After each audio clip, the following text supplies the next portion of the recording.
order. Your cell phones have been placed on silence. And at this time, I will ask you to rise and we'll pledge the flag. Pledge allegiance to the flag of the United States of America and to the republic for which it stands, one nation, under God, indivisible, with liberty and justice for all. Bow in prayer with me. I pray that tonight you would give us clarity of thought and a pure heart as we make decisions here tonight. It's in your name that we ask this. Amen. Amen. That was a quick part. We have no special presentations this afternoon. I would like to recognize one of our elected officials that used to serve on the city council with us. Councilman Yusuf Hakim, Representative Yusuf Hakim. Welcome. Thank you for being here tonight. Good to have you with us. We're back anyway. All right. Could I have a motion on the minutes? All right. With no objections, the minutes will stand as recorded. All right, council, as we move through our agenda this afternoon, if you take a look at tonight's final readings, we have several readings on, or several items under planning on second reading. Is there any item under second reading that needs to be brought to our attention? Councilman Smith.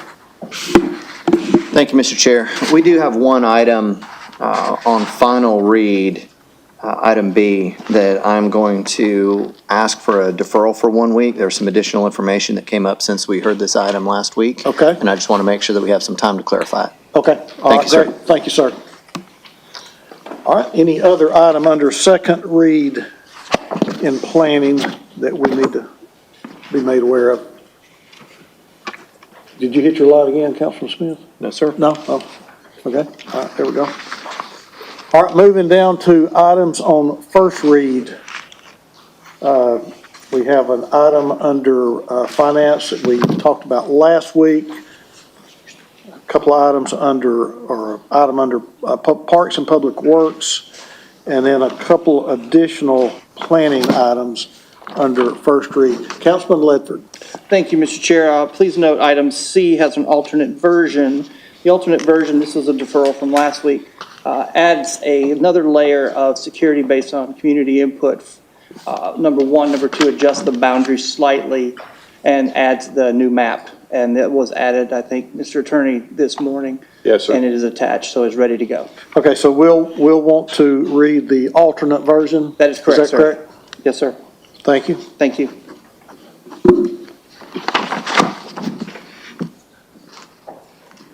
All right, any other items under first reading this afternoon? Moving into resolutions, Mayor's Office, we have a couple of appointments, several items under Public Works, and I think we'll be going over those Public Works Committee this afternoon. Is that correct, sir? All right, so you could save your questions for the committee. Looking now to next week's proposed agenda. All of our first readings will become final readings. We have no first readings next week, or at this point, anyway. Any questions, I guess up to this point? Now looking down into resolutions, have a couple of items under council office, a couple of board appointments, economic development and public works. Any questions or comments regarding any of these items? Councilman Ledford. Mr. Chair, I think items F and G will be covered in committee today, correct? That's correct, sir. I'll hold my question, sir. Yep. Thank you. Yep. And I think we'll actually have a presentation this afternoon. Thank you, sir. Under the Parks Plan. All right. Any other questions on those resolutions for next week? All right, council, if you look at your purchasing purchase items this week or this afternoon, any questions or concerns under any of the purchase items for this afternoon? All right, I am not seeing any at this time. If you'll take a look at your future considerations, several items on the future considerations. Are there any that needs to be brought to the attention of the council at this time? Any concerns, questions, or concerns under future considerations? All right. I am not seeing any lights, so at this time, we do have Parks and Public Works Committee this afternoon, as well as Public Safety Committee, and we will take a recess once we're through with these two committees. So at this time, I'm going to yield the chair to, where did Councilman Hester go? Well, you want to go ahead and do public safety? Okay, all right. I'll yield the chair to Public Safety Committee. Weird.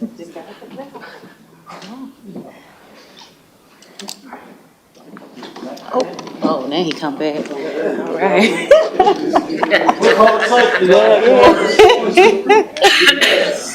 All right, so I call to order the Public Safety Committee meeting. Can I get approval of the minutes? All right, thank y'all so much. Minutes stand without objection. So we have a fire department update, which I am so excited about. This is my first time chairing this committee, and it's been an exciting time, to say the least. So I'm excited to hear from you all and what y'all got for us today. Well, thank you very much. Thank you, council, for letting us do this. I think it's been 21 since the last time we did an update for the fire department for city council. So we're happy to be here. We'll keep it fairly brief. I just want to kind of update you a little bit on what we've been working on as a department for the last few years. First of all, your continued support and supporting us with apparatus replacement, our station replacements. All the stuff that we've been working on has really been a testament. And I want to speak to the apparatus replacement plan just a little bit. We're getting close to almost an entire overhaul of our entire fleet. Unfortunately, when we order a truck, it takes 2 years for them to build them. They're expensive, and it takes a lot of time to get in here. But we've made more progress in the last couple of years in our apparatus replacement plan than we have in 15 years.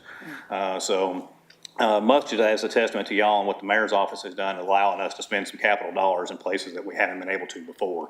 As you know, those trucks are extremely expensive, and that's their frontline tool. You know, that's one of the best tools that our firefighters have to do a good job. And we still have apparatus on the road that date back all the way to 1995. So those apparatus have obviously seen their life, provided their service, and need to go into retirement soon. So this overhaul has really helped us out tremendously. So we've made some really good strides there. Many of you came out when we did when Mayor Kelly came in for his campaign. Some of you came out there and went through our old drill tower with us. And you probably heard from every firefighter, we need a new drill tower. And we've been asking for a drill tower for years, and we're finally at that point. We've already broken ground. As you can see, that's our new drill tower. This thing will be state of the art. It will have 3 gas props in it, which are natural gas props that provide some live fire scenarios for the firefighters. It has 6 burn rooms in them that we can do Class A burns in. We can do all kinds of rope rescue. We can do all kinds of search. This is like next level upgrade for the fire department. We're in a place that we haven't been before. The high-rise training that we'll be able to do on this one is extensive. It really opens up the door for a lot of options for our training aspect on helping prepare our firefighters that we haven't been able to do in the past. Many times on the high-rise stuff, we would rely on parking garages and government housing to practice in because we didn't have anything else because it just wasn't there. This will do that. This tower will be the state-of-the-art tower. It is a county, city-funded project, so there is some joint ownership and all of that, and that's one reason why we were able to get this tower. So that's a big one for us. I think many of you know that I came with a training background anyway, and this drill tower has been something that me and former Chief Adams have been extremely passionate on trying to get replaced. So seeing the progress go up, if you looked at it, if you drove by there today, it would look phenomenally different from that right there because they've actually added another story to that tower. Our roof simulators are in there, so it's really coming along really well. So excited about that. Other big news, we are an ISO 1 officially.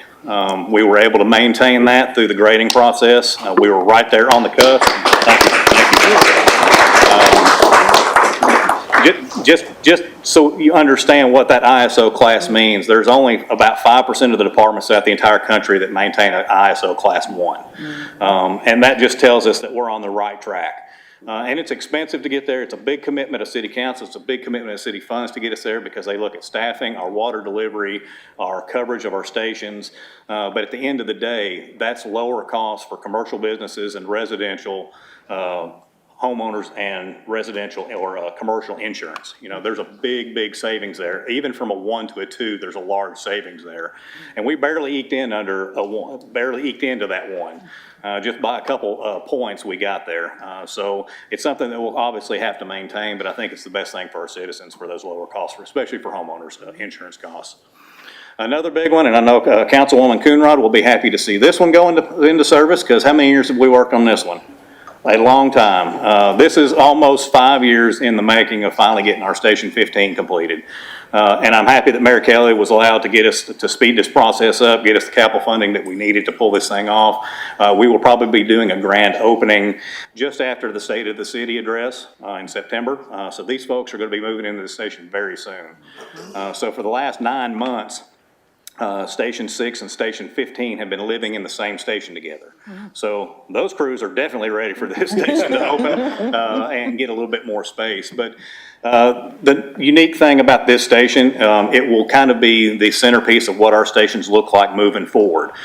So to save money in the design and architectural side, we will just mirror what we do for this fire station in the upcoming builds that we have, particularly with Station 14 coming to Olds Avenue. That's another big hit for St. Elmo that we're going to need to have because we have a sinking fire station. Station 14 is sinking right now, and the life of that station is almost gone. So, but already knowing what design we're going to use, what that fire hall is going to look like, we can just mirror that from here on out and really kind of save some money because, as you know, fire halls are expensive and have gotten way more expensive. I think when I started, a fire hall was around $1 million, $2 million. We're out there already up over $5 million. And that's just unfortunate with our inflation costs. But we're happy to have Station 15. I know Councilwoman Coonrod will be happy to come to our groundbreaking. So, other things that we've gotten done, our RMS system replacement was a big deal for us. We used FDM for a number of years, and FDM just finally got to a point. That was the software that we used to record all of our incidents, our staffing, all the other different things that we record in this system just become obsolete. It was no longer supported, and it was not a cloud-based system. So the system that we're on now is First Due. It's a cloud-based system. We're able to do a lot of our time and reporting through that, and we were able to actually cross off one of the bucket list items that were on the audit list as far as how we report time. And just for information's sake, when a firefighter requested time off, there was never a process for that individual to sign for the time that he took off. And the Fair Labor Standards Act requires that. And so First Due coming online helps us cross all that off the list. We're able to do time cards in the computer for the individuals and avoid having to actually punch a clock at a station, which takes away from our emergency response. So this is a very good alternative for us to be able to enhance our emergency response and be able to record time accurately. Other strategic investments that we've done, research and planning officer. Chief Miller used to be our research and planning officer.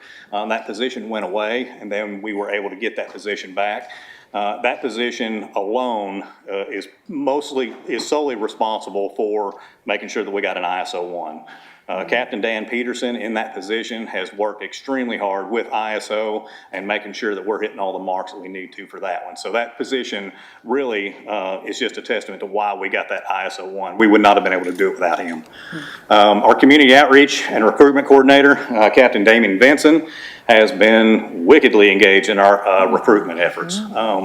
To a point when he and I came in, and when Seth and I came in this department, we had no recruiting division and haven't had one for my entire career. So for Damien to step into this role and actually do some active recruitment, all of our recruitment in the past was done solely through word of mouth, which worked for a number of years. But applicant pools are not what they used to be. Hiring pools are not what they used to be. And Damien has done an outstanding job making sure that we're recruiting the best candidates that we can for these academies. And I've seen evidence of that in all of our academies with the work that he's done.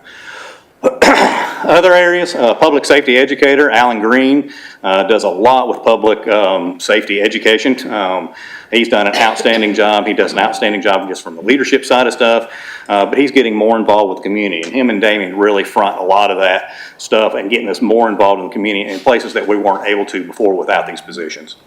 And then also lastly, our investigation division was able to add a position to that investigation division. We have 3 investigators right now. One is responsible for each of the shifts, and they run a lot of overtime, and it has absolutely worn them out. And our call volume is up some 25%. So our investigators get called out more and more frequently on a daily basis to investigate fires. So we were able to add another position to that division to give them a little bit of a relief, and that's working out extremely well. Other critical things that I want to kind of touch on that are coming up, the ability to hire at 18. You will probably see that before council here before too long.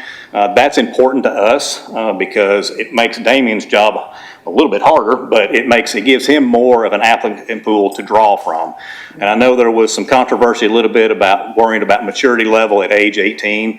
But I know we send folks to the military at age 18, and I am totally comfortable with training individuals from that 18 to 39-year-old range that we train our recruits in. I really feel like it's opening a demographic that we haven't been able to tap into before. That will further increase our applicant pool. So to talk a little bit about our applicant pool, it got to a point where we were having a hard time even getting enough applicants to get an academy. And over the last couple of years of recruitment, our applicant pool has grown tremendously. And not just because of numbers, it's grown tremendously because of the quality of people that we're actually attracting. And I think that's the important win here. We're attracting better individuals, better trainable firefighters that are wanting to look for a career in the fire department. So our applicant pool is definitely gotten larger.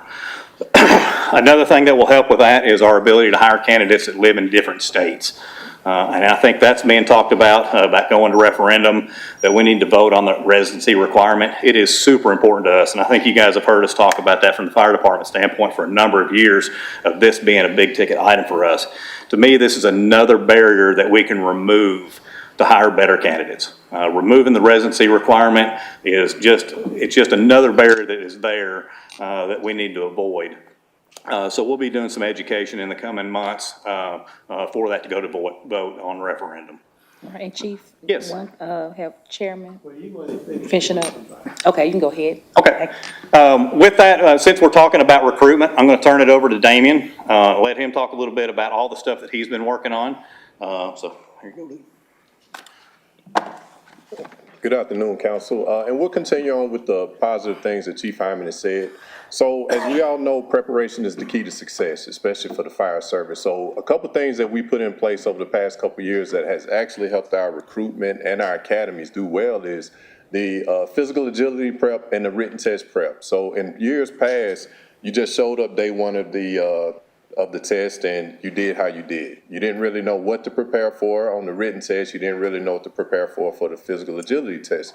So now, as long as the application process is open, we walk everybody through those steps. So we have some individuals who take their own time and they have the physical agility course set up for individuals. So there they get to work on their strengths, their weaknesses. Now they get to go back and fix it, right? So when they get to the actual test, they already know what to expect and their confidence is through the roof, right? As good as they do on the physical agility test, if they can't pass the written test, it does us no good. So having a written test prep session where you actually kind of go through somewhat of a pre-test, just kind of see this is what the test is going to look like. This is what you need to work on. So once we put all that together, we have seen our numbers grow tremendously. Our pass rate has been over 80% of people who have taken part of these agility test programs. Now, while that helps them and it helps us see who's passing, who's committed, we also get to see who's dedicated to helping the team, who's willing to go help somebody else prepare. So all of this, while, we're still going to have people show up the day of the test and do well, but that commitment, that family atmosphere that the fire department kind of relied on, we get to see that in the early stages of it. So with that, our increased application has gone up. enhance engagement. So now we have firefighters who are engaging with potential candidates and helping them along the way. And we are getting a higher quality of candidates. But the biggest part of that, we are actually preparing them early on to be better quality candidates. So when they hit the academy, and from Chief Andrews, who's doing an outstanding job with the academy, has said these last two academies have been the best that he's had because they come in already knowing each other, they're already prepared. So that takes one barrier down. Everybody knows each other. Leaders have already been identified. And for my favorite, we're having more diversity, more Hispanics, more women, more people of color are now being involved. So as we get to the 18, as we get to the Georgia residency, we're gonna just increase our applicant pool even greater. So how did we get here? So between myself and Alan Green, we have done over 1,000 community events since January of 2021, and we've come in contact with almost 48,000 people. Now, while we go out and we attend events that people invite us to, it's important that we kind of create our own events in the Chattanooga Fire Department. So the Summer Outreach Safety Festival, which is a partnership with Chattanooga Police Department and Erlanger, where we go out to different communities every year and put out safety information, whether it's gun violence, fire safety, senior living, like whatever it is. This past year we was in Councilman Hester's district, and we had over 40-something vendors there providing information. The first year was in South Chattanooga. The As One kickball game, I think is important for our youth to see fire and police outside of uniform engaging. You know, the charity basketball game. The Citizens Fire Academy is something new. We did it the first year. We haven't done this year because of the drill tower, but most of you have been through the,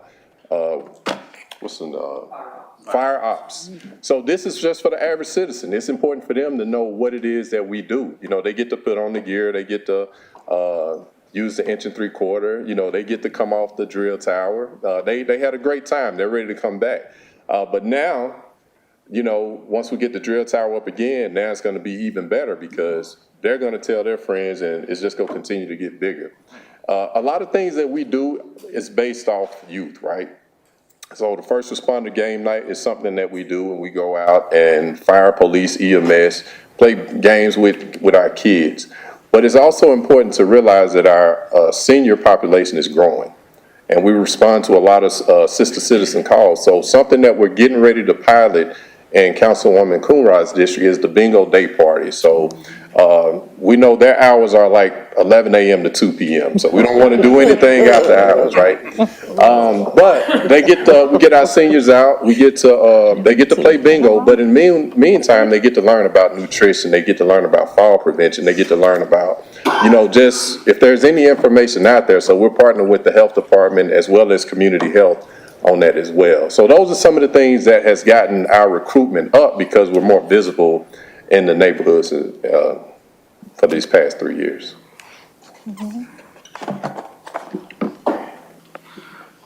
And that's it from us. I mean, I just want to kind of give kudos again to Damien and all the work that they've been doing.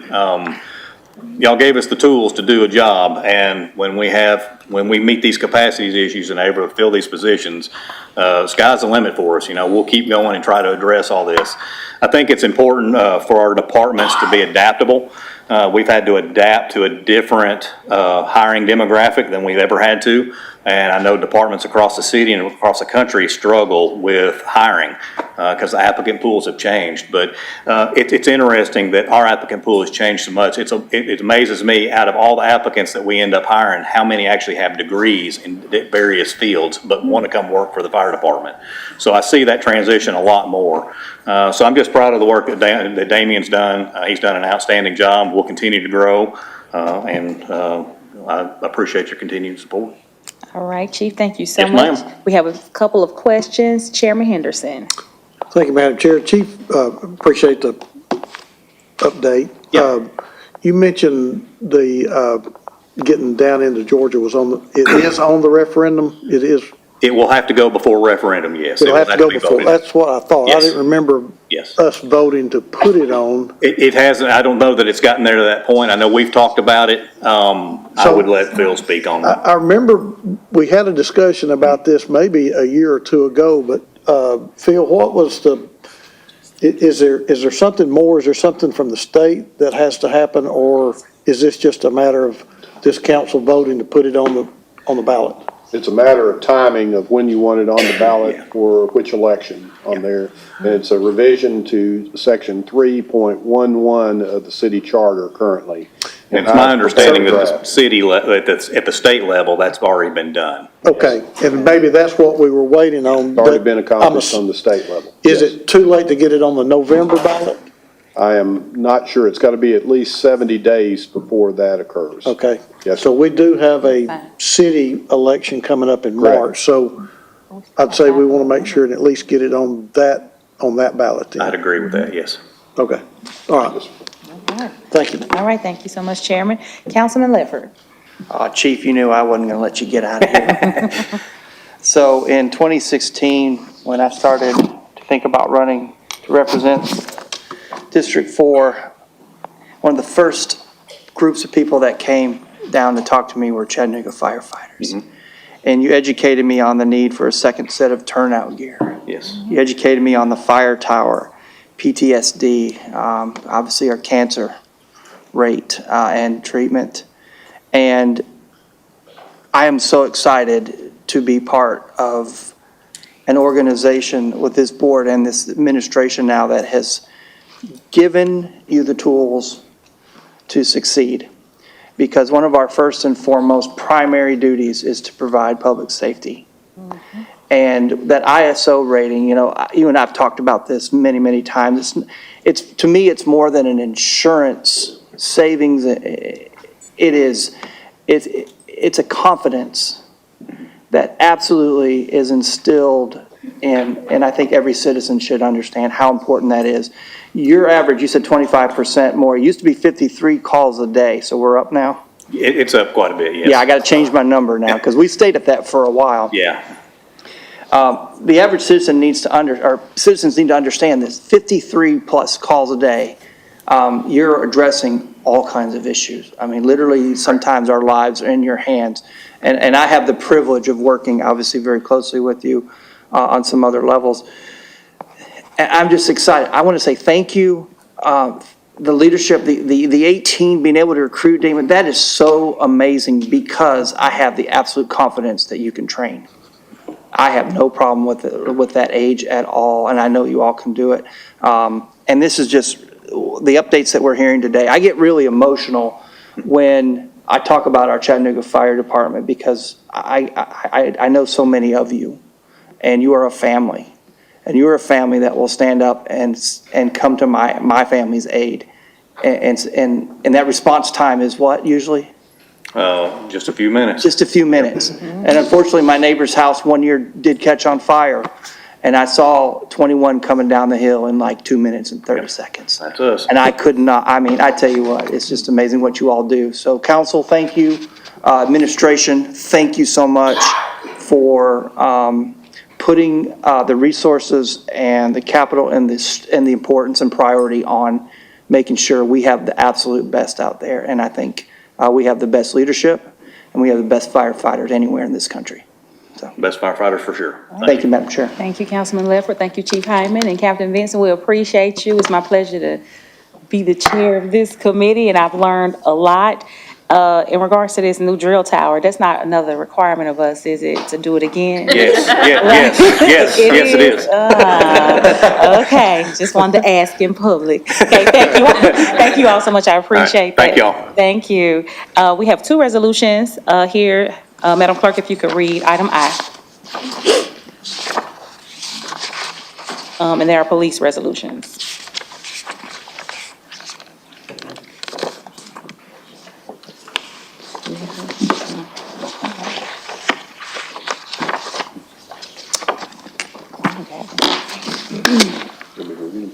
Yeah. Oh, Phil will read them. Our attorney will read them. Thank you, Crystal. Crystal. Oh, yeah.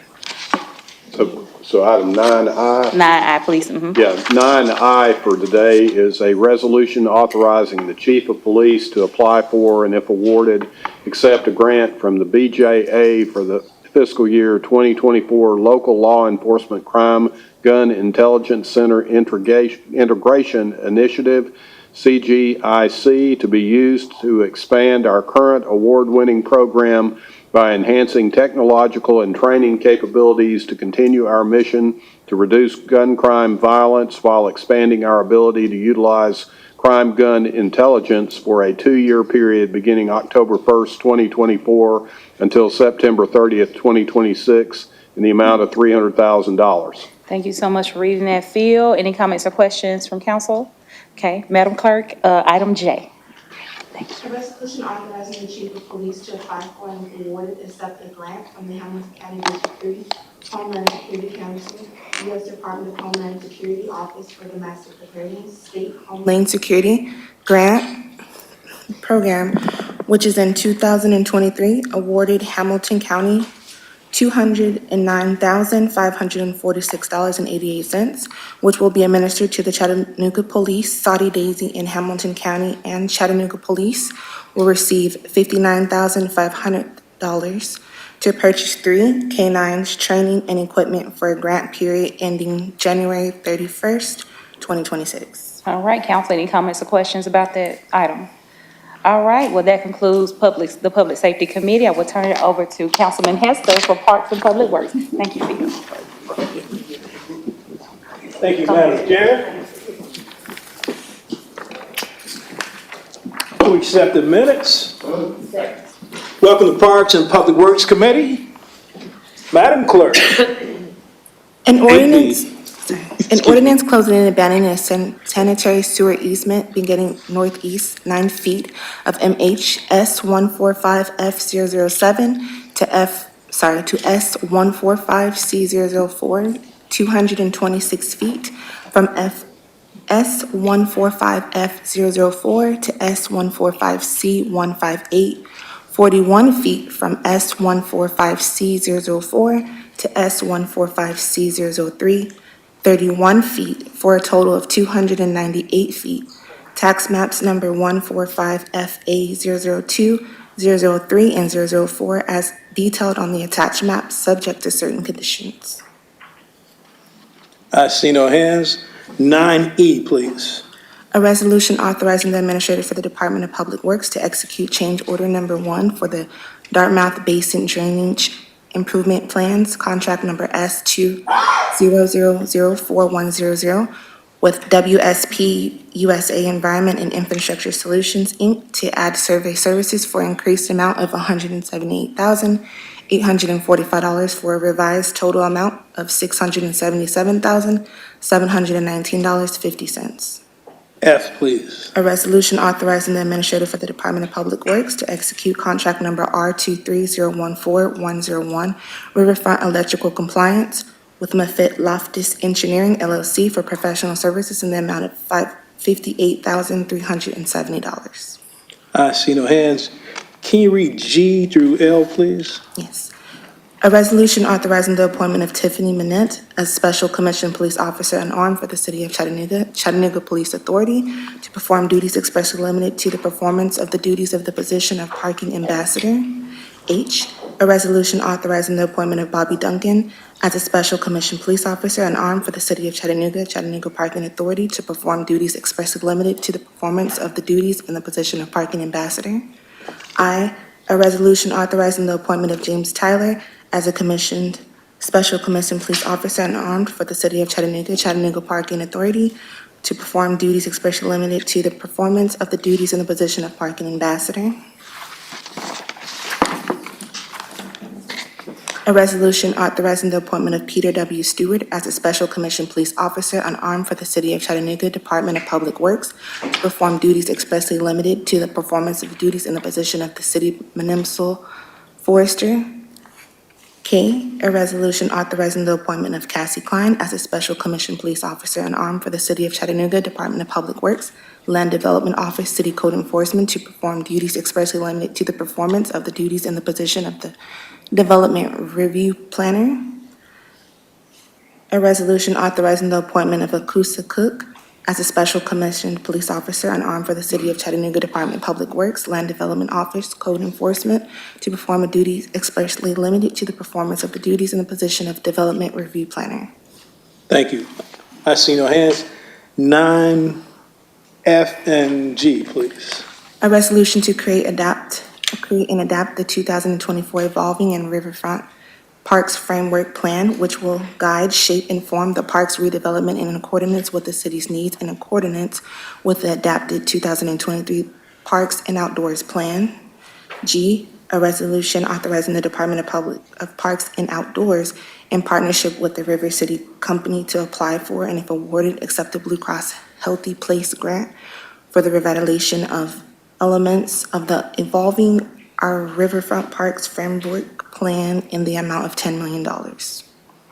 Thank you. Transportation H, please. A resolution authorizing the Department of Public Works to apply for, and if awarded, accept the funding from the 2024 Safe Streets and Roads for All SS4A grant for the purpose of supplemental planning and administration activities within the city of Chattanooga that will support the broader 2022 SS4A Comprehensive Safety Action Plan, currently administered by the Regional Planning Agency, Metropolitan Planning Organization, depending upon the inclusion of the capital budget and approval by the City Council for an amount up to $2.8 million with local not to exceed 20% match of $560,000.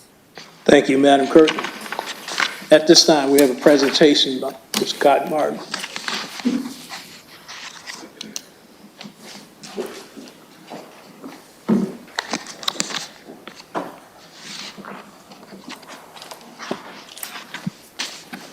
Good afternoon, Council. My pleasure to have Emily Mack do most of the talking today, but I'm going to say two small things to set her up because I can't help myself. One is that fire department we just celebrated is a big part of our economic development success. The ability of us to host Ironman, the ability of us to build Blue Ways, the ability of us to possibly host the High Dove Championships next year in the Tennessee River is all possible because of one phone call we can make to Phil, and he gives us the rock solid confidence we have to deliver that. So it's oftentimes not talked about, but they're a big deal.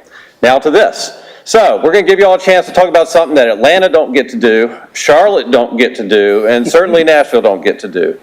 And that's work on an iconic public park that is really a symbol of the American South and the restoration of Chattanooga. And Emily's going to walk us through the ideas and the transformation to take this park another 100 years forward. So with that, I turn it over to my colleague, Emily Mack. Thank you so much. I really appreciate that.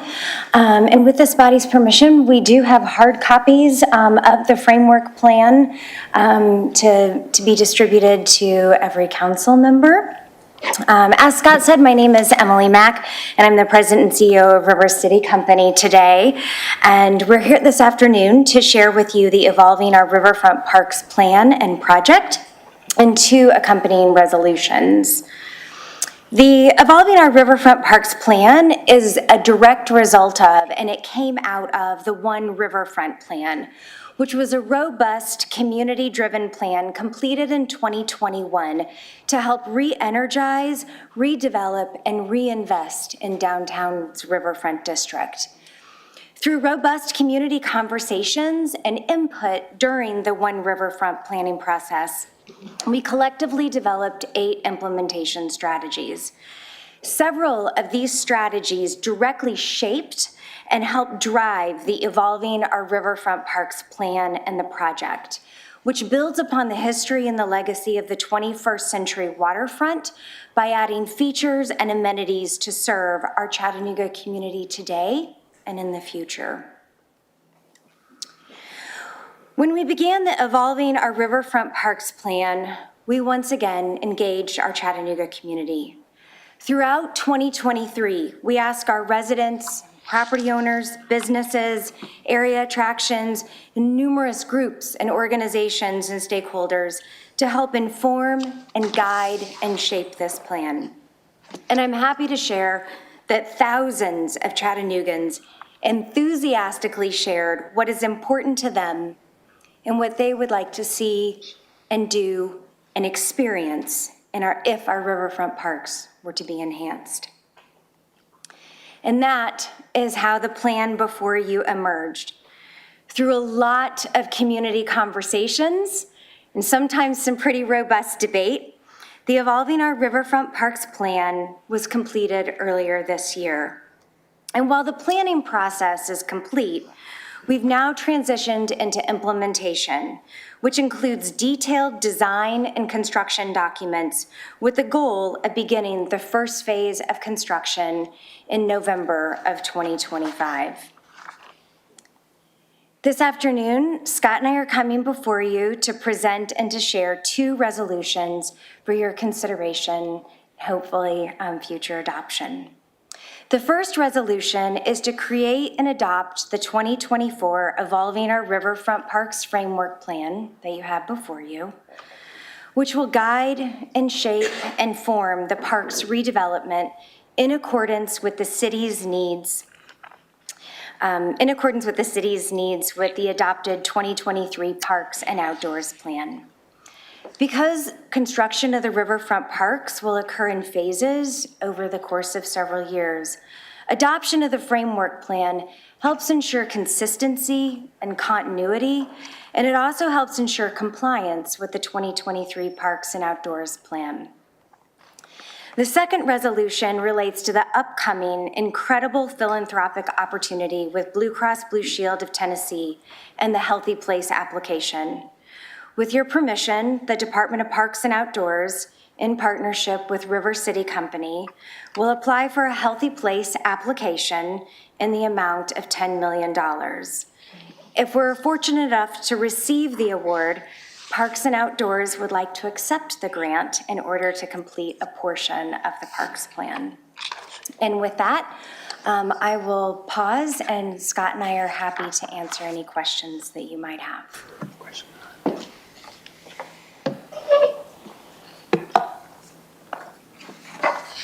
Councilman Lesh.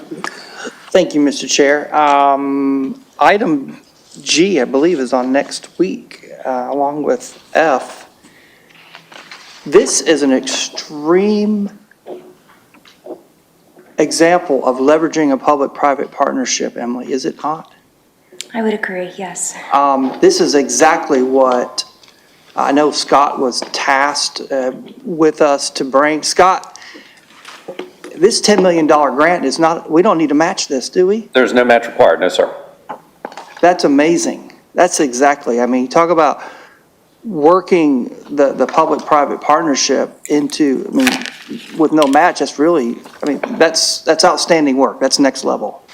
And this is very exciting. That caught my eye early when I saw it on the agenda, and I thought, normally there's some sort of a match. That's just the way these things work.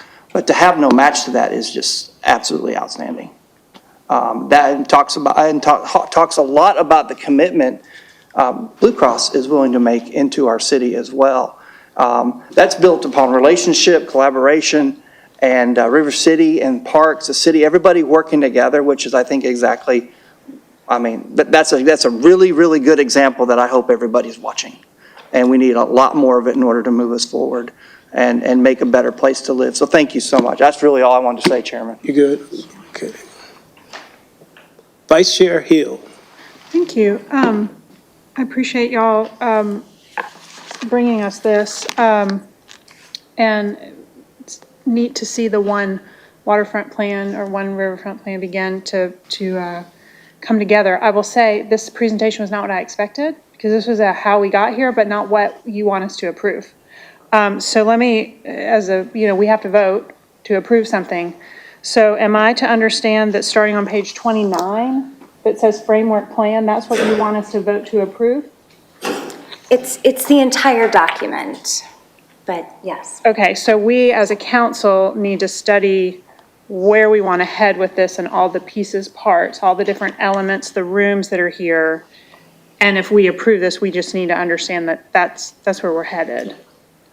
Okay. And we, Councilmember, we've got a week to sit down with y'all, walk y'all through it. Emily or myself, we're totally available. Absolutely. Happy to go one by one, page by page. The key is, it's This is the first time seeing this. Yeah, adopting these plans takes time for study, so thank you. So it's not something you just do in a PowerPoint and go, what do you think? So it does take the time, hence the week, to take a look and study. Number two, great parks require commitment to a plan you do not change.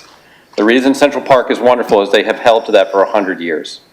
And we're taking an unusual step in Chattanooga that hasn't done a long time and coming to you and saying, adopt this. And then regardless of which train removes which one of us from existence, that plan will stand intact. Yeah, so when we looked at the Montague Park plan, for example, we went through kind of area by area and what the Yep. vision was for that. So we've just had a presentation on the first couple sections of this. Okay. Yep. So we've looked at pages 1 through 11, but we need to study the remainder. Got it. Okay, thank you. Vice Chair, you good? Yeah, that's all. Councilwoman Burrs. Very ambitious and terrific. So the fiduciary thing, Scott. Yeah. Councilwoman Hill brought up a good point. We're seeing it now, and it's to be voted on next week, and it looks like a great plan. What's the fiscal note on it? Sure. Emily, you want to walk through the? I'm sorry, the question about what is the, can you repeat that for me, please? Well, fiscal note is if we vote on something, then we have an obligation to know what the fiscal note is, because there's tax dollars attached. And I just want to know what it is, or is it with money we've already approved? I get the $10 million grant, but I'm talking about the fiscal note for the rest of it. So as we go through the design development process, which is the next step, which we will begin in September, that is where we'll really begin to understand the cost of those various rooms and sections. And that will help. We actually have a cost estimator that is on the consulting team, which will, again, help us understand the cost and the total price. So, from my understanding, what are we approving next week? It would be approving the framework plan, which outlines the general direction and the structure Okay, of I how heard the commitment. parks would be Yeah, designed. I heard commitment, and maybe I'm just slow, maybe I'm not quite understanding. If we approve the framework and structure, what is it we're approving? Sure, I'll jump in here. Yeah, What you're doing Scott, is you are saying the playground area is going here. The lawn shall remain here. A Joe's Crab Shack is not going here. This is like planning and zoning, and you are zoning the park and saying, this is how we want this to lay out. We're approving what it looks like. Yes, ma'am. Okay, so when I hear the word commitment, it makes me a little nervous, because then you're talking about fiscal notes. So we don't know what its cost is, right? Correct. However, we all agree we want it to look like Yes. this. That is exactly right. And then through the annual budget process, our normal budget process, we'll bring you options and pathways forward. Much like Blue Cross Blue Shield, we're bringing a donor opportunity there. We'll bring that forward to you. We'll be able to bring forward normal traditional financing, but we know where we're going, and it's not going to drift into, oh, we should do this over here, we should do this over there. We're Okay. saying this is the pathway we're going to take. All right. And is that clear in the ordinance, Bill? It's just a resolution here authorizing them to do that. To go ahead and go with the plan? Yes. Okay. I feel better about that. Sorry, got a budget responsibility. That's not an apology. We want Yeah. to lean into that. Nothing's free. And I'll tell y'all, the thing also that helps us with Grant and other folks is they want certainty and they don't want drift. And when you go to the state and you say this is a council adopted plan, I'm going to tell y'all right now, it's a lot easier to stand behind that and make that ask than it is otherwise. Okay. Thank you very much. I Thank you. appreciate it. Absolutely. You good? Pretty good, yeah. So for the record, for clarification, of those who are watching, those who will watch in the future, this is merely for the framework. Okay, thank you. Good. Any additional questions? Oh. Councilwoman Donovan. Yeah, thank you so much, Chairman. I just want to say thank you for the presentation. I'm a little bit more involved with it than most of my council members, so I'm very excited about this as we are, evolving our riverfront continues to ensure our economic vitality. We have a lot of events there, a lot of high dollar events, so this is going to be an amazing opportunity for us, and the $10 million hopefully Blue Cross gives to us. Could you give a little bit information about what that would, if we were able to get it, what that would pay for? Yeah, I will flip back to this slide. And so if you kind of see in the middle of the park, the area that is east of the Ojati Bridge, but west of the Chattanooga Green and Ross's Landing, is really envisioned to be a beautiful, wonderful, central connecting place for family and friends and community to come together. And so this area features additional shade and seating, comfortable seating, formalizing, it envisions formalizing the hillside play, which happens very informally now. So thinking about and the concept of integrating play elements into the hillside, such as slides, maybe some climbing elements. Also, there's a concept for a really larger-than-life, signature, iconic play structure there. And so that is kind of envisioned in that signature play area, as well as a space for a new watercraft launch. During a lot of community conversations, we heard that folks really want to be able to put in watercraft on the south shore of the river like they can on the north shore. And so, again, a place to be able to put in your watercraft. All right. And so that is, we have been told that is an area that Blue Cross Blue Shield of Tennessee is very interested in. And if we are lucky enough to be able to receive the grant, those funds would be applied to that area for implementation. All right, thank you so much, I appreciate it. Thank you. Yeah, so the big pivot, just gotta get all excited and nerd out. We heard something about shade. It's a little hot down there. Very hot. And then here's the fun part. We're leaning into families. Because the statement of Chattanooga is going to be about youthful vitality and intergenerational energy. And the question is different today than it was when the river parks were built. When they were built, it's how do we get people to rediscover the river? Well, success. We did it. Now, how do families use it every single day of the year? How do we activate it 365 days a year so we're even better place to live? And Blue Cross Blue Shield slides right into that because they're all about healthy options and healthy choices. All right, that works for me. Well, thank you all so much, I appreciate it. Thank you, Councilwoman Chairman. Dodd, you good? Chairman Henderson. Thank you, Mr. Chair. Scott, the resolution, the wording is a little confusing to me. This is the plan, right? Yes, sir. So we're not creating a plan. No, sir. So do we need to take a resolution to take the create out? I would defer to the attorney on the stage because we're create by simply- me is by adoption. We're adopting this plan. Yeah, And I guess if we're passing a resolution for you to create a plan, that almost tells me we don't have a plan. Yeah, like adopt. I'd rather just Yeah. use the word adopt sure. this plan. Yeah. We are agnostic and just trying to honor the intent of You what? Okay, We will take out create. because I think it's already created, Yes. correct? That's correct. Okay, all right, You good, Chair? I'm good. Vice Chair Hill. So Scott, where are you headed with, we're going to have shade, there's going to be families, we are all here together and we're recording this. Would you please walk us through each of these areas that are within the framework? I would like to hear your description of, tell me about the memorial porch. Sure. Every time Parks brings us a report like this, I cry. And right now, I'm just kind of befuddled about what are we doing? Are we voting on a plan or a framework or a page 29 or page 11?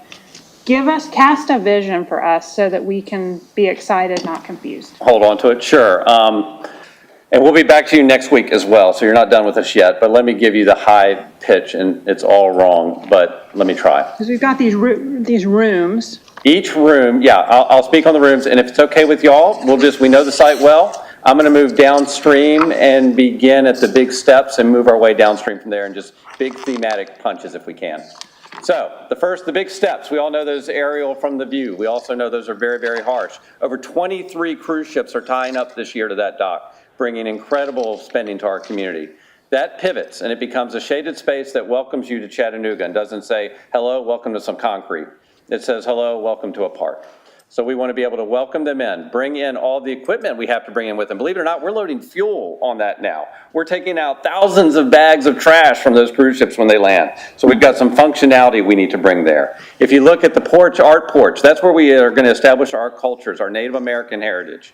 We want it to be a moving art scene. Carmen Davis will be very integral to curating that space versus physical art and also performance art that if you see there where the art porch is. Moving downstream, and I'm actually going to pivot here and give this to Emily because she has a lot deeper touch with the civic porch and the shade structure and how that relates. You went too fast. Oh, I'm sorry, ADD and I haven't caffeine. found the art porch in this document. Is that the same thing as a cultural porch? Correct. That's correct. The name has been interchanged a couple of times. Okay. You're absolutely right. Thank you for Okay, so we're that. going backward through this document. Okay.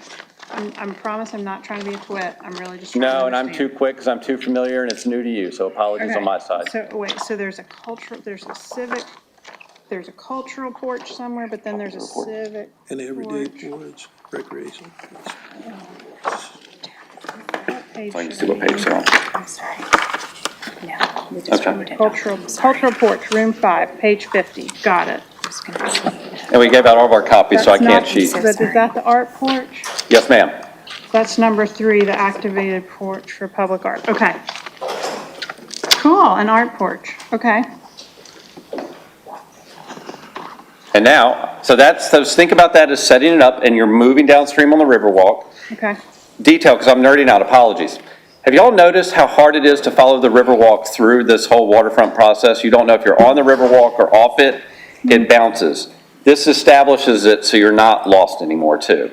So I want you to think of just a consistent path that'll move all the way through it, so it takes you through each one of these rooms as a finished structure as well. It's one of the questions we get all the time is, where's the Riverwalk? I don't understand, where do I go? So we begin introducing that with the art porch, and then it moves its way downstream from there. And I'll turn to Emily for the civic porch, which is the next room. Sorry, I'm kind of working backwards here. So the area of the civic porch includes Ross's Landing and the Chattanooga Green. Scott shared that the idea is to create a signature pavilion shade structure. So for daily local use, it provides shade. You can have tables and chairs, comfortable seating. You could also have vendors under there, kiosk, etc., for grab and go, food, beverage, etc. As well as if we believe that if it's designed appropriately, it can also help shade those concrete steps, make it much more comfortable for additional programming and activation. In addition, relative to programming and activation, again, devil is in the details, but if it's designed well, also you can put additional things like a stage and stuff like that underneath it to help support additional events. The Chattanooga Green is envisioned just to remain an open green space. We heard that from a lot of our residents and businesses and property owners and event organizers, that keeping that just a big open space, but making it more comfortable, softening it with kind of a green edge with trees and landscaping. But again, adding some tables, chairs, possibly some comfortable loungers. It's just a nice place to go and get some fresh air, sunshine, and relax. You'll see the concept in the civic porch of an amenity station, and this is something that staff at Parks and Outdoors articulated would be extremely helpful relative to parks maintenance. So the opportunity to have space for a park ranger, as well as some of those back of the house operations, potentially public restrooms, storage, maintenance areas in there as well. We also have some pretty significant challenges in this area with drainage, access to electricity, and access to water. So improving those infrastructure amenities will really help make those parks more usable on a day-to-day basis.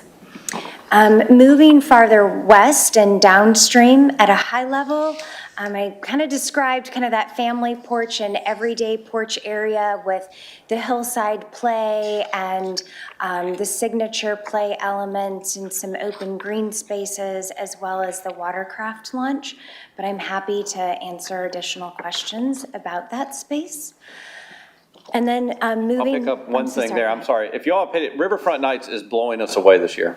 I don't know if y'all been out there. It's 7, it's 9, it's 10,000 people. It's awesome. We love it, we want to support it. Now imagine if you had a place though where families could hang out in a playground and have shade and actually be comfortable, then we go next level. So we're trying to lean into that space. So instead of the multi-day, many-day sort of festivals, we want to have a park that's activatable 4 o'clock in the afternoon, we're ready for 9,000 people. 10 a.m. the next morning, you have no idea that happened. And this design is going to allow us to transition much more quickly out there on the site. Sorry. No, thank you. I appreciate it. Moving west into what is labeled as the recreation porch. This is a concept and it's an idea, and we're going to explore this, is to see if we can add some additional recreational opportunities in the riverfront that we don't have today.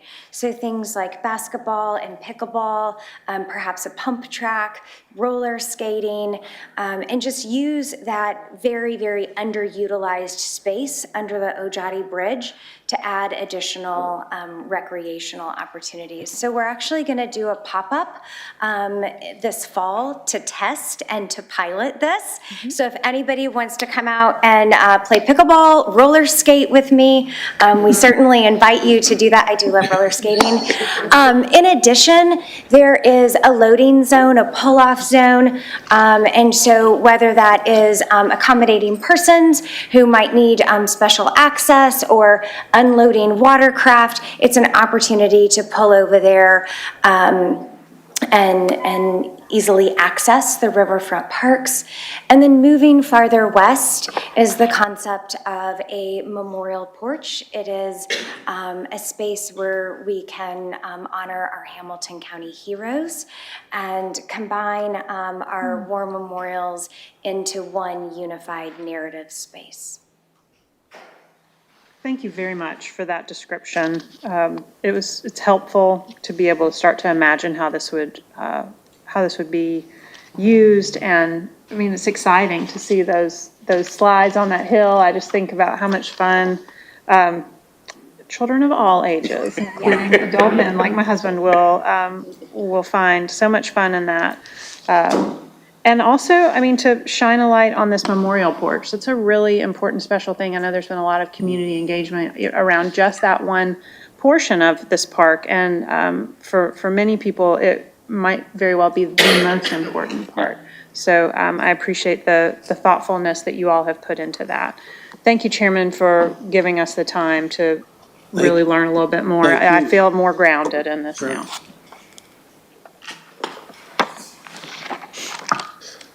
Chairman Henderson. I think you disabled everybody. Chairman Henderson.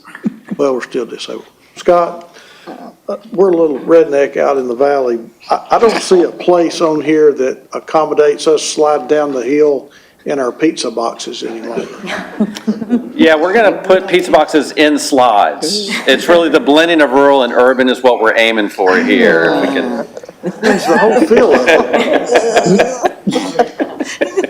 So no more sliding down the hill in pizza boxes? Or Even what? more sliding down the hill. Yeah, you'll have and this is conceptual, but yeah, that hillside will still be turf and still be enjoyable, but we'll actually install slides on it as well, is the thought.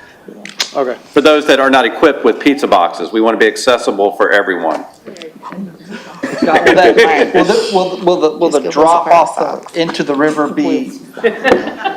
Only for council members. Okay. It's a special launching site. What is that? Yeah, that might be interesting. Good, Chairman Henderson. Good. The water. Got a handicap. Councilwoman Coonrod. Thank you, Chair. Scott, the last time you brought this up, I think I mentioned it about honoring our culture, because Yes. we know, even though we don't want to talk about it, it is a reminder of the way that our city was involved in the slave trade. You can't overlook it. You did mention that, you all will highlight, I guess the Trail of Tears of the Indians, but we come through there too. Let's have a reminder about our history too, you know, because it showcases where we are, even though it's a hindrance to us, to Black people in the city of Chattanooga. When we talk about it, I think, but our history shouldn't be erased from Ross's Landing. Yeah, agreed, and I probably didn't build up on it. Take a look at the art porch, because that's the storytelling space for all of the stories that have come through the site. We'd love to engage on that and make sure it's dynamic and powerful and joyful. How we find all of that in one place is a challenge, but keenly aware. Thank you, ma'am. Thank you. You good, Councilwoman? Thank you. For the presentation, the scripture says, "Old men dream, yet young men have vision." Thank you for your vision, a city within a park. And to you, thank you for you and your team. Thank you, Jeremy. And to you and all your team, to all the men and women on the yard. Thank you guys for what you guys do. Appreciate it. 5:10. We're gonna, let me hit this guy. We're gonna recess till 5:10. Thank you.